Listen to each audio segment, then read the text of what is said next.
আসসালামু আলাইকুম, কেমন আছেন সবাই? আশা করছি বেশ ভালোই আছেন। আজকের ব্লগটা একটু অন্যরকম। কেমন বলেন তো? আপনাদের ভাইয়া মাঝে মাঝেই এরকম করে। বলে যে আজকে কিছু রান্না করতে হবে না, ডিম ভেজে খাবো, যা আছে তাই খাবো, এরকম করতে থাকে। প্রায় সময় সে এরকম আমার সাথে করে। তো এমন হাসবেন্ড পাওয়া আসলে ভাগ্যের ব্যাপার। সংসারে কোনো ঝামেলা নাই, কিছু নাই। শুধু পড়ে পড়ে এমন করে। তো সে আমাকে টেনে টুনে তুলে বলল, যে ড্রেস পরা আছো এভাবেই চলো। আজকে একটু ভর্তা ভাত খাবো। তো আমি বললাম, কোথায় যাবে? তো বলল যে পাশে একটা হোটেল আছে সেখানেই যাব। তো আমরা টুক করে রেডি হয়ে নিচ্ছিলাম, মা মেয়ে। দেখেন আমার দুষ্টুটা কেমন করে। তো আমি রেডি হয়ে টয়ে নিচ্ছিলাম আর কি, আপনাদের ভাইয়া বলছে বলে কথা। আসলে সে যেটাই বলে আমি সেটা রাখার চেষ্টা করি সব সময়। তো হাঁটতে হাঁটতে চলে যাচ্ছে। আজকের ওয়েদারটা অনেক বেশি সুন্দর, আকাশটা অনেক মেঘলা। একটু পরপরই কেমন জানি বৃষ্টি হচ্ছে অল্প অল্প করে। তো এমন ভাল লাগতেছে আর কি, বাইরে এসে আমার এত ভালো লাগতেছিল, মনে হচ্ছিল এই ওয়েদারে একটা শাড়ি পরে ফেলি।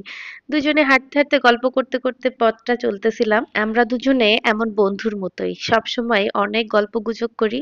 সব সময় দুজনের মুখ থেকে কথা মুটে যায় না, আর দুজন হাসতে থাকি। এই যে পিছনের বিল্ডিং গুলা দেখতেছেন, আমার অনেক ইচ্ছা শহরে নিজের টাকায় একটা বাড়ি করব। তো আমি আপনাদের ভাইয়াকে বলতেছিলাম এই শখটার কথা। আপনাদের ভাইয়া বলতেছিল তাইলে আমি চুরি ডাকাতি করি। এটা নিয়ে আমরা মূলত হাসাহাসি করতেছিলাম। হাসাহাসি করতে করতে এসে গেলাম হোটেলে। তো দেখেন হোটেলটা আমাদের বাসা থেকে খুব বেশি দূরে না।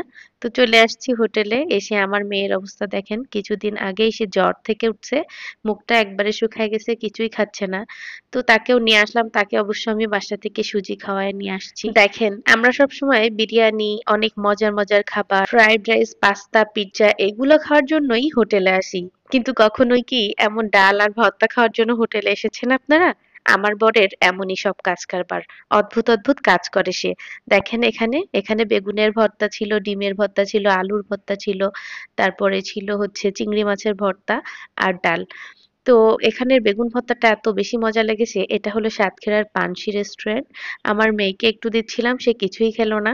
তো ওর আব্বু বলল যে থাক, ওকে কোনো জোরাজুরি করো না। আসলে এই ভর্তাটা এত মজা হয়েছে। আর আপনাদের ভাইয়া তো এখানে ডালের কি যে প্রশংসা করতেছে, বলতেছে দেখছো বাসায় রান্না করো তো এত মজা হয় না, এরা যে কি দেয়। মাঝে মাঝেই বাইরে এসে এমন সাধারণ খাবার আমারও খুব ভালো লাগে। আমরা যখন ট্যুরে যেতাম অনেক দূরে, কক্সবাজার বা অন্য জায়গাতে, তখন এমন সাধারণ খাবারই আমি মাঝে মাঝে খেতাম। হোটেলে এসে এমন সাধারণ খাবার আগে সাতক্ষীরাতে কখনো খাওয়া হয়নি।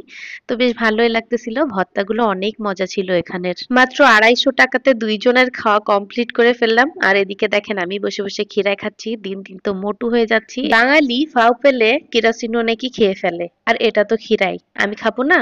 অনেকগুলো খিরাই দিছিল, খিরাইয়ের কেজি 80 টাকা। তো কেমনে ছাড়ি বলেন?